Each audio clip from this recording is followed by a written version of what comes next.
योगी आवाज आप लोगों को? हाँ जी। सवाल लिखो। कुछ सवाल आएंगे आज की क्लास के अंदर। अच्छे सवाल हैं, इंपॉर्टेंट है, एग्जाम में पूछे जाते हैं। किसी परमाणु का बाह्य कोश आधे से अधिक भरा हो, आधे से अधिक भरा हो तो परमाणु का चुंबकीय आघूर्ण ज्ञात करो। तो परमाणु का चुंबकीय आघूर्ण ज्ञात कर। एक तरीका तो ये है सवाल पूछे जाने का। अब इसी सवाल को सेकंड अदर मेथड से कैसे पूछा जा सकता है वो भी देख लो। हाँ जी, देखो। इर्बियम आयन, इर्बियम आयन Er3+ के भाइतम कोश का इलेक्ट्रॉनिक विन्यास। दूसरा तरीका ये है इसके पूछे जाने का। इलेक्ट्रॉनिक विन्यास 4f11 5s2 5p6 है। तो इर्बियम आयन का चुंबकीय आघूर्ण ज्ञात करो। चुंबकीय आघूर्ण ज्ञात। ऐसे 4-5 सवाल आएंगे डिफरेंट डिफरेंट। देखो, सुनो कैसे किए जाते हैं आखिरकार इस तरीके के सवाल सोल्व। इस तरीके के, इस पैटर्न के सवाल किस तरीके से सोल्व किए जाते हैं, सबसे पहले तो ये चीजें समझना जरूरी है। ठीक है, आइए स्टार्ट करते हैं आज की क्लास को। ये सवाल लिख लो पहले तो। ये सवाल लिख लें।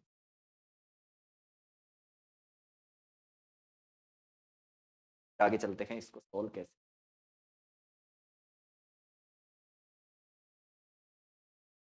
आइएगा, सोल्व कैसे किए जाते हैं ये सवाल चेक करो। आओ देखो, सबसे पहले बात करते हैं, सबसे पहले बात करेंगे पाइप S2 के लिए।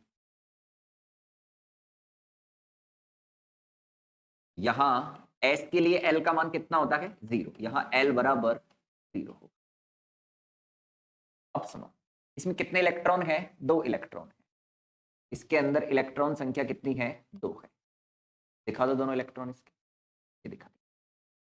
अब आपको पता होना चाहिए कि L के दिए गए मान के लिए ML के कितने मान होते हैं? 2l+1 मान होते हैं। 2l+1 मान होते हैं L के दिए गए मान के लिए ML के। अच्छा, L का मान 0 करेंगे तो ML के कितने मान प्राप्त होंगे? 1 मान प्राप्त होगा। वो एक मान क्या होगा? 0। यानी ML का एक ही मान प्राप्त होगा और वो मान क्या होगा? 0। अब बात करते हैं MS के मान की। 2 इलेक्ट्रॉन है, एक की स्पिन अप है, एक की स्पिन डाउन है। जिसकी स्पिन अप है उसके लिए तो +½ होता है, जिसकी स्पिन डाउन है उसके लिए क्या होता है? -½ होता है। ठीक है, अब इसके बाद क्या करते हैं? 2 चीज ज्ञात करते हैं। समेशन ML, इसको रिप्रेजेंट करते हैं L से। ये समेशन ML कैसे ज्ञात किया जाता है चेक करना। ये समेशन ML किस तरीके से ज्ञात किया जाएगा? एक मिनट रुकना, किसी कॉल आ रहा है।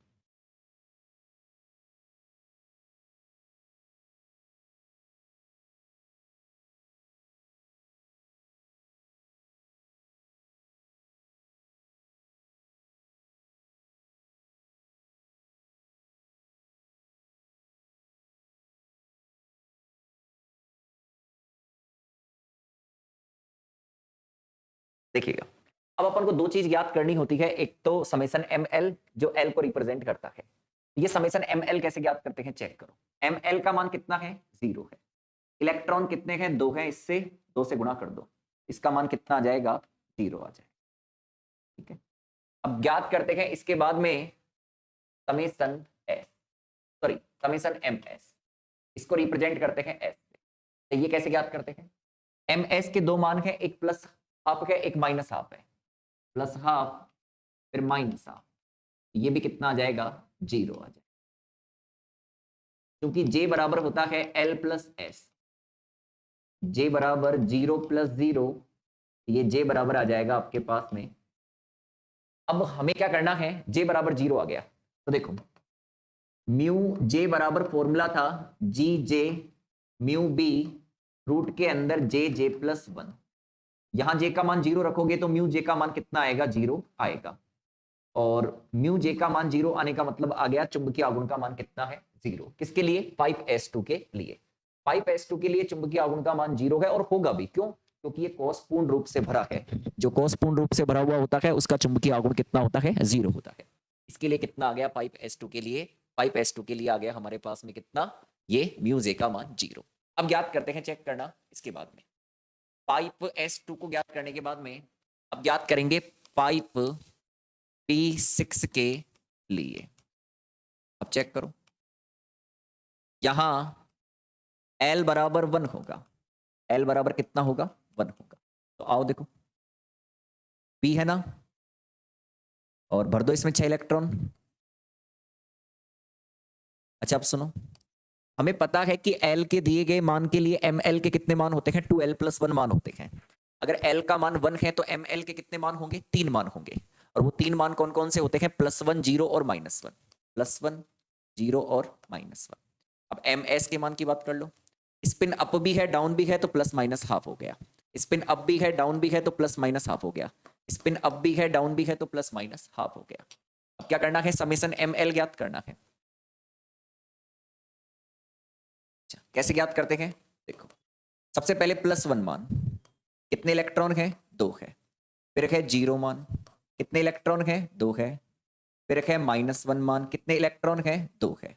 ये 2 हो गया, ये 0 हो गया, -2 हो गया, 2 से 2 कट गया तो L बराबर कितना आ जाएगा, 0। तो ये आ गया L बराबर 0। अब चेक करते हैं समेशन MS, समेशन MS, हाँ जी, जितना प्लस हाफ है, 3 प्लस हाफ है, 3 ही माइनस हाफ है, तो पहले तो प्लस हाफ लिख दो सारे, फिर माइनस हाफ लिख दो सारे। ये कितना आ गया, 0। अब ये 0 आ गया तो J बराबर क्या है, L प्लस S, तो J बराबर कितना आ जाएगा, 0। अब चूंकि म्यू J बराबर होता है GJ म्यू B रूट के अंदर J प्लस 1, J का मान 0 रखेंगे तो म्यू J का मान कितना आ जाएगा, 0। अब सुनो, ये भी पूर्ण भरा हुआ है इसलिए इसके लिए भी चुंबकीय आघूर्ण कितना आया, 0 आया। अब बात करते हैं अपन किसकी, तीसरे नंबर पे है कौन सा हमारे पास में, 4f11, 4f11 की बात करते हैं। आओ देखो,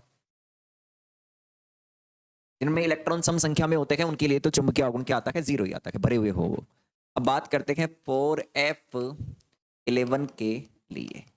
अच्छा इसके लिए L बराबर कितना होगा, 3, इसके लिए L बराबर 3 होगा। आओ देखो चेक करना, 1 2 3 4 5 6 7 हो गए ना, 1 2 3 4 5 6 7। अच्छा सुनो, अब भरो पहले तो 11 इलेक्ट्रॉन, 1 2 3 4 5 6 7 8 9 10 और 11, ठीक है। अब आओ ML, L के दिए गए मान के लिए ML के कितने मान होते हैं, 2L प्लस 1 मान होते हैं। तो L का मान 3 है तो ML के कितने मान होंगे, 7 मान। वो 7 मान कौन कौन से होंगे, +3 +2 +1 0 -1 -2 और -3। अच्छा MS के मान की बात करते हैं, इसमें दोनों इलेक्ट्रॉन हैं तो प्लस माइनस हाफ हो जाएगा, इसमें भी प्लस माइनस हाफ, इसमें भी प्लस माइनस हाफ, इसमें भी प्लस माइनस हाफ, और इसमें स्पिन अप ही है केवल तो ये प्लस हाफ होगा, ये भी प्लस हाफ होगा और ये भी क्या होगा, प्लस हाफ होगा। बात करते हैं इसके लिए, सबसे पहले ज्ञात करेंगे समेशन ML। देखो हाँ जी, सबसे पहले इसका मान है +3, इलेक्ट्रॉन कितने हैं, 2 हैं। फिर है +2, इलेक्ट्रॉन कितने हैं, 2 हैं। फिर है +1, इलेक्ट्रॉन कितने हैं, 2 है। फिर है कितना 0, इलेक्ट्रॉन कितने हैं, 2 है। फिर है -1, इलेक्ट्रॉन कितना है, 1 है। फिर है -2, इलेक्ट्रॉन कितना है, 1 है। फिर है -3, इलेक्ट्रॉन कितना है, 1 है। तो ये हो गया 6, फिर हो गया 4, फिर हो गया 2, फिर हो गया 1, फिर हो गया -2, फिर हो गया -3। तो इसको सोल्व करो, कितना आया ये, 6 और 4 10 और 2 12, 12 में से 1 गया तो 11, 11 में से 2 गया तो 9, 9 में से 2 3 गया तो 6 आ गया। एल का मान कितना आएगा इसके लिए 6 आएगा। अब याद करते हैं समेसन एम एस। समेसन एम एस कैसे याद करेंगे, चेक करो। स्पिन अप कितना है, 1 2 3 4 5 6 7, यानी आप ऐसे लिख सकते हो प्लस हाफ कितने होंगे, 7 होंगे। 3 4 5 6 7। अच्छा स्पिन डाउन कितने हैं, 1 2 3 4, -1/2 -1/2 -1/2 -1/2।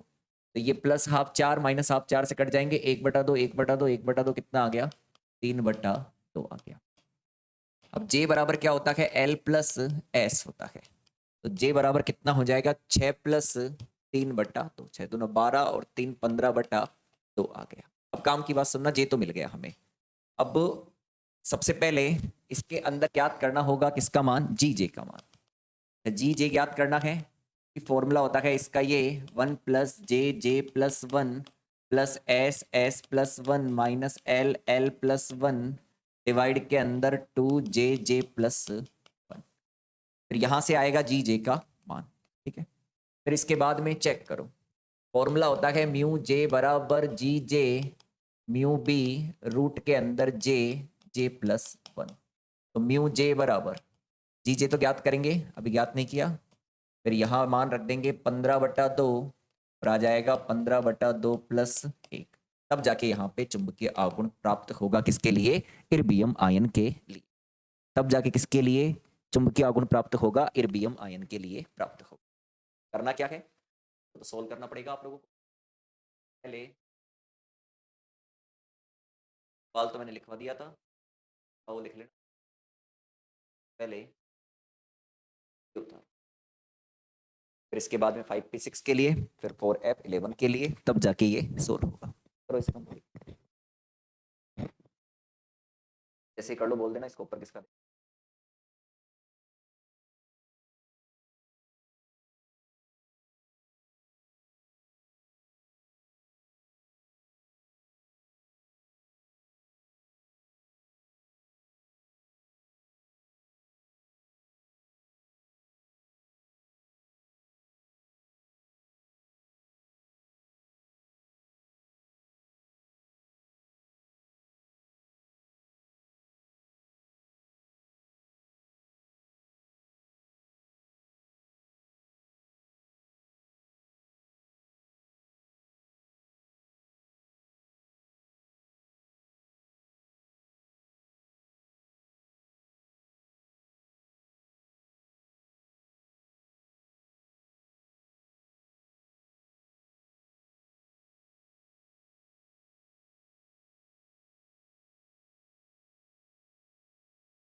एक क्वेश्चन पूछा गया था, एक बार मैं पहले वो क्लियर कर देता हूँ, बाद में मेरे दिमाग से निकल जाएगी, है ना, ठीक है। एक क्वेश्चन पूछा गया था मेरे से, वो मैं क्लियर कर देता हूँ ना, 1 मिनट रुको ना, स्लाइड अप कर देंगे। और एक सवाल था व्हाट्सएप पे पूछा गया था, पहले वो बता देते हैं। एक तो 2 चीजें थी, हाँ, ड्यूलोंग पेटिट का नियम पढ़ाया था, और आइंस्टीन से जब अपन ने ठोसों की विशिष्ट ऊष्मा समझाई थी, उन लाइनों को समझ लेना है। जब ड्यूलोंग पेटिट का नियम समझाया था तो लिखवाया था कि उच्च ताप पर विशिष्ट ऊष्मा ताप पर निर्भर नहीं करती। इसका मान आया था 3R, ये उच्च ताप पर निर्भर नहीं करती है। परंतु ताप अल्प होने पर विशिष्ट ऊष्मा ताप पर निर्भर करती है, जिसे वक्र में निम्न प्रकार से दर्शाया गया है। यानी निम्न ताप पर निर्भर करती है, जिसे ड्यूलोंग पेटिट के नियम के अनुसार वक्र के अंदर दर्शाया गया है। तो चेक कर लो, इधर टेम्परेचर था, इधर विशिष्ट ऊष्मा थी। तो उच्च ताप पर तो विशिष्ट ऊष्मा में कोई परिवर्तन नहीं है, उतनी ही है जितनी 3R है, ठीक है। और निम्न ताप पर क्या हो रही है, चेंज हो रही है। ये तो मैंने लिखवाई थी ड्यूलोंग पेटिट के नियम के अंदर बात। अब सुनो, आगे समझना। मैंने लिखवाया था आइंस्टीन का विशिष्ट ऊष्मा मॉडल, उसके अंदर देखना ड्यूलोंग पेटिट का नियम केवल ठोस पदार्थ के उच्च ताप पर विशिष्ट ऊष्मा की ताप पर निर्भरता को समझाता है। ड्यूलोंग पेटिट का नियम केवल यही तो समझाता है कि Cv बराबर जो 3R है, उच्च ताप पर जो विशिष्ट ऊष्मा है उसकी ताप पर निर्भरता को समझाता है। समझो इस बात को, ड्यूलोंग पेटिट का नियम केवल ठोस पदार्थ के उच्च ताप पर विशिष्ट ऊष्मा की ताप पर निर्भरता को समझाता है। ताप पर निर्भरता को समझा रहा है ये कि ये ताप पर निर्भर नहीं है। लाइनों को ढंग से पढ़ो, ठीक है ना। ये बोल रहा है कि ड्यूलोंग पेटिट का नियम उच्च ताप पर विशिष्ट ऊष्मा की ताप पर निर्भरता को समझाता है। समझा रहा है ये कि ये निर्भर नहीं करता। समझाने का मतलब ये नहीं है कि ताप पर निर्भर है, लाइन को तो ढंग से पढ़ो। फिर इसके आगे लिखवाया है निम्न ताप पर विशिष्ट ऊष्मा की ताप पर निर्भरता को नहीं समझा पाता है। तो यही तो कह रहा हूं मैं कि ड्यूलोंग पेटिट का नियम केवल उच्च ताप पर ही विशिष्ट ऊष्मा की ताप पर निर्भरता को समझाता है, निम्न ताप के बारे में तो कुछ समझाता ही नहीं है ये ऐसे थोड़ी कह रहा है क्या नाम से कि उच्च ताप पर निर्भर नहीं करता है, निम्न ताप पर करता है। वो केवल समझा रहा है कि उच्च ताप पर विशिष्ट ऊष्मा की ताप पर निर्भरता की बात ही बताता है ये। निम्न ताप के लिए तो उसने कोई फॉर्मूला दिया ही नहीं। निम्न ताप पर कुछ समझाया थोड़ी है ड्यूलोंग पेटिट ने, उसने तो उच्च ताप पर समझाया है, ठीक है। अब वो ताप पर निर्भर नहीं करता, ये बात समझाई है, ठीक है ना।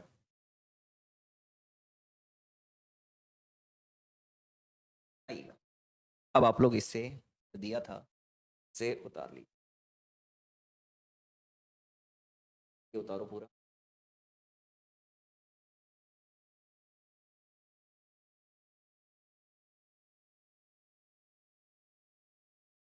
आ जाएगा, देख लो।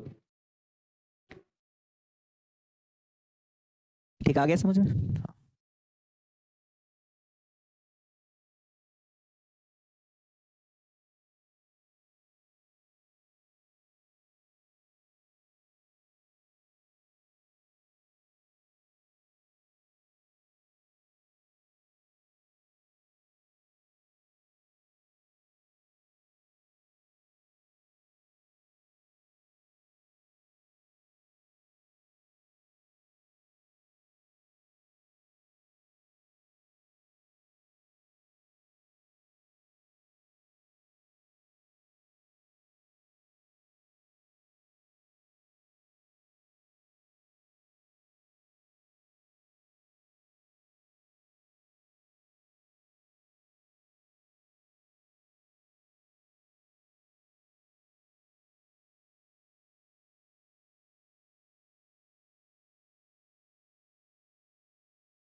अच्छा, इसके बाद में सबसे पहले आपका काम है जी जे की वैल्यू ज्ञात करना।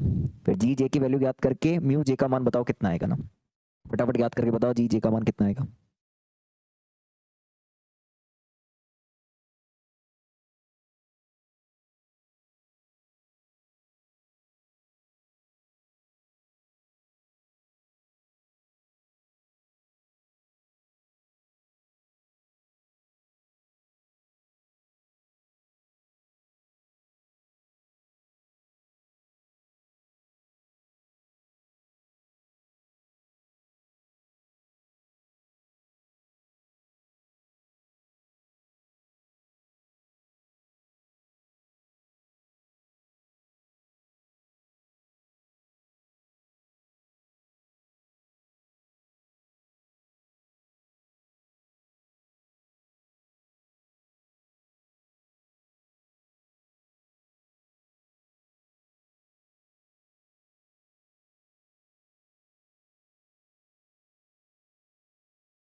जी जे की वैल्यू ज्ञात कर ली, तो ये आई है 1.2।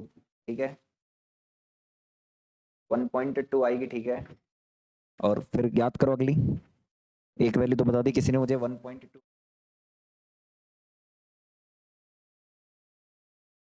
1.2 यहाँ 1.2 रखेंगे तो बताओ ये कितना आएगा। आगे का अंक बता दो। 9.58 आएगा। कितना आएगा? 9.58 आएगा। लिख लो 1.2 और उधर लिख लेना 9.58 आएगा। 9.58 आएगा, ठीक है। हाँ जी, अब आते हैं अपन अगले पे ना। तो अगला सवाल हमारा कुछ ऐसा है, भाइतम कोस आधा भरा हो, केवल कितना भरा हो? आधा भरा हो। तो अब इसकी जगह आयन चेंज कर देते हैं। आयन है gadolinium ion, gadolinium ion Gd3+, Gd3+, इधर है 7। तो Gd3+ का इलेक्ट्रॉनिक विन्यास कितना हो? देखो इसमें 5s2 और 5p6 का आंसर सेम हो जाएगा, केवल किसका ज्ञात करेंगे? 457 का आंसर ज्ञात करेंगे। ये तो 5p6 का, ये तो सेम हो जाएगा। अब 5p7 की बात करते हैं। अच्छा सुनो, 7 का मतलब हो गया 7 इलेक्ट्रॉन, 7 का मतलब हो गया 7 इलेक्ट्रॉन। तो चेक करना, सातों ये रखे, 1 2 3 4 5 6 7, सब में स्पिन होगी। अब स्पिन डाउन का काम ही नहीं है इसमें ना, ठीक है। अब इसमें सब में एक एक इलेक्ट्रॉन है ना, तो ये ज्ञात करेंगे सबसे पहले। यहाँ जहां जहां 2 है वहां 1 कर देते हैं, बस केवल इतना संतर आएगा। जहां जहां 2 है ना वहां 1 हो जाएगा। तो ये 1 हो गया, ये 1 हो गया, ये 1 हो गया, ये 1 हो गया। तो अब चेक करो ये कितना आएगा? 3, और फिर आएगा +2, फिर आएगा +1, -1 -2 -3, ये 0 हो जाएगा। तो ना ये तो कितना हो जाएगा? 0। L तो 0 हो गया इसके लिए। S की बात करो, सारे अप हैं, ये कितना हो जाएगा? 7/2। तो J बराबर कितना आएगा इधर से? 7/2, 7/2।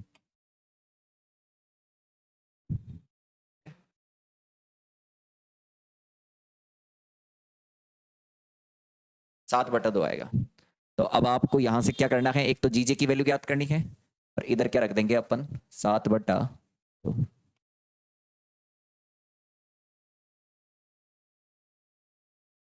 ये चेंज हो जाए। उतार लो अपना पूरा का पूरा सवाल। सवाल लिखो, पूरा का पूरा उतारना है, उतारो।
किसी ने 2 आएगा जीजे का मान,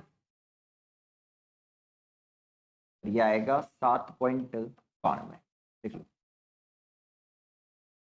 ठीक है, तो आज के लिए इतना ही रहेगा, इसके आगे नेक्स्ट क्लास में करेंगे ना।